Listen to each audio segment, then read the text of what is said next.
is to play with LaMelo Ball. This is what we're talking about. So now, LaMelo is getting a lot of controversy and a lot of heat right now. And I told y'all on a post that I did on Facebook just a couple of days ago that LaMelo Ball is box office. This is what the fans want to see. Okay, he's a Steph Curry-esque type player when it comes to his handle, his three-point shooting. I mean, not to say that he's shoots the three ball as well as Steph, but he does bring excitement. You know, you remember Steph in his prime, where he was coming off off the dribble and pulling up shoot. LaMelo has some of that in his game, right? As he's exciting to watch. I mean, he does some crazy stuff, just like the other night when he had a breakaway, wide open, layup. He didn't even lay it up. He faked the layup. Dudes went flying by. He dribbled out to the three-point line, to the corner, and drilled a three in transition with a wide open layup. Gave up the layup and went and shot a three. And it really brought excitement. I know it bringing that excitement to the fans in Charlotte. I'm sure they haven't seen in a while. And to NBA fans, and even though I'm not just a fan of the three-point game, I'm a fan of excitement. And when you shoot a three in that type of situation, that's exciting. That's that type of excitement we saw from Steph. You see a little bit of that from LaMelo Ball.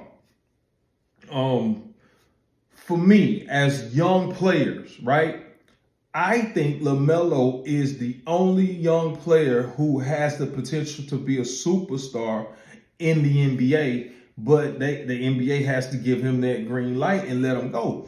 You know what I'm saying? They've been holding him back. They've been trying to promote the overseas game and promote Wemby.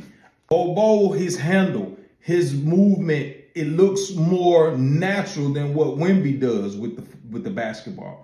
And I'm just going to be honest. I think Bobo game is better than Victor Wembanyama. Now, prove me wrong, NBA. Let Bobo go. But back to LaMelo. I think LaMelo is box office. You saw what he did last night.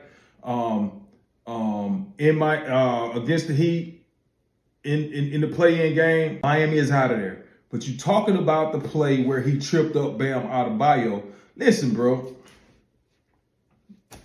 Man, get out of here with that, bro. When you playing in the game, okay, you get fouled hard. He's on the ground. Bam is right there. You do stuff. So Melo's excuse was that his brain was fogged because he hit the ground and he was just, but you gonna make a play that may not necessarily be a basketball play. If you're in basketball, you're in the heat of battle. This is what happens. You get fouled hard. Something happens, somebody run by you, might push them. It's out of frustration, but it's not a dirty play. You know what I'm saying? It's all in the context of the game. Yeah, you might take offense to it, but this is like, man, you know what I'm saying? You just out of frustration. And so he swiped him and Bam went down. You know what I'm saying? So a lot of people, they talking about it like, okay, well, Eric Spoelstra talking about, well, he should have been ejected. No, he shouldn't have been ejected, bro. He shouldn't have been ejected. Yeah, I get it. Bam was hurt. Sometimes you get injured like that in the game.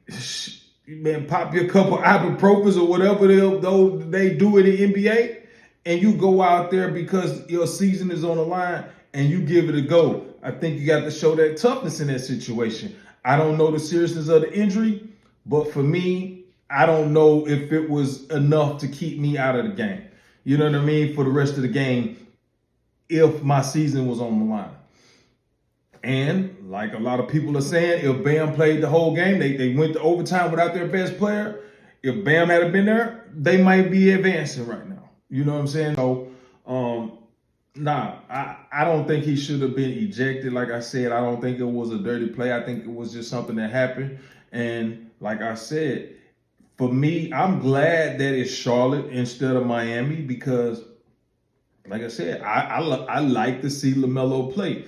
And really, as far as American players, I think he is the only one that's young like him that's emerging to be, they could possibly be a superstar in the league and possibly a face, because we've been looking for the face of the league. That's why they keep holding LeBron, because and won't let him retire, because who's going to take the reins after LeBron?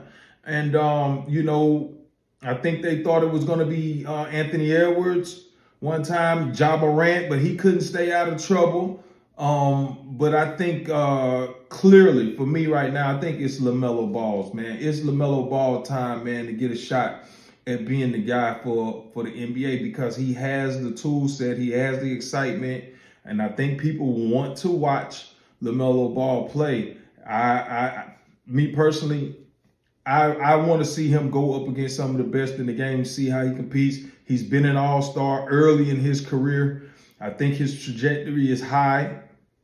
I think that he can be the next superstar in the NBA. But as far as the play on Adebayo, listen, it is what it is. Is LaMelo Ball a potential superstar in the NBA? And number two, let me know, do you think that play that he did against Bam Adebayo, was it a dirty play? Should he have been ejected?